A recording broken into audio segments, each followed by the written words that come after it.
नीति Aayog vice chairman Shri Rajiv Kumar ji, FAO country head Tomio శిక్షిది, agriculture ministers గా ఉన్నటువంటి తెలంగాణ, కేరళ, రాజస్థాన్ కి సంబంధించినటువంటి వ్యవసాయ శాఖ మంత్రులు, అదే విధంగా government of India secretary agriculture, chairman NABARD doctor GR చింతల, గుజరాత్ వ్యవసాయ శాఖ నుంచి, తెలంగాణ వ్యవసాయ శాఖ నుంచి, తమిళనాడు వ్యవసాయ శాఖ నుంచి డెలిగేషన్స్ రావడం, నీతి ఆయోగ్ మనకున్నటువంటి ఈ మోడల్ RBKలని దేశవ్యాప్తంగా ఉన్నటువంటి అన్ని రాష్ట్రాలకు సంబంధించి మనం చేస్తున్నటువంటి బెస్ట్ ప్రాక్టీసెస్ ని ఎక్స్ప్లెయిన్ చేయండి అని చెప్పి వ్యవసాయ శాఖకు సంబంధించి చెప్పడం, ఇథియోపియా డెలిగేషన్ ఈరోజు అగ్రికల్చర్ కి సంబంధించినటువంటి వాళ్ళ వ్యవసాయ శాఖ వాళ్ళు అక్టోబర్లో ఇథియోపియా దేశానికి సంబంధించినటువంటి వ్యవసాయ విభాగం కూడా ఈరోజు మనల్ని సందర్శించేటువంటి పరిస్థితి.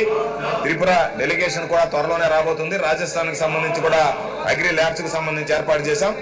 అధ్యక్ష, వీటికి అందరికి సంబంధించి ఒక సీనియర్ IAS అధికారిని దీని మీద ఉన్నటువంటి సమగ్ర అవగాహన ఉన్నటువంటి సీనియర్ IAS అధికారిగా ఉన్నటువంటి వాడిని కమిషనర్ గా నియమించి ఈరోజు రైతు భరోసా కేంద్రాల ద్వారా అన్ని రకాలైనటువంటి సేవలు అందిస్తున్నాం.